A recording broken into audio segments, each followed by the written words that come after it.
Ganito lang naman kami sa Taguig. Pamaskong Handog 2024. Tara, unbox natin. So ito yung laman ng bawat pamaskong handog sa Taguig. So yan, may 900 grams spaghetti, pasta, Oreo.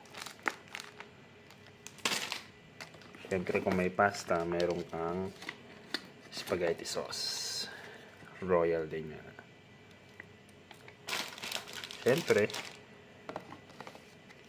hindi makompleto yan kung walang cheese. Yan, Eden cheese yan. At, meron pa tayong mga dilato dito.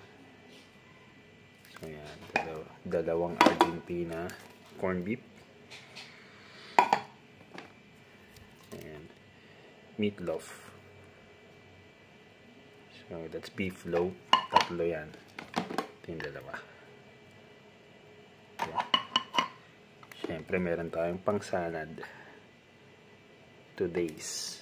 And Angel's creme densada. And lastly, may pang pancake pa. Tamang-tama sa kids. Tapos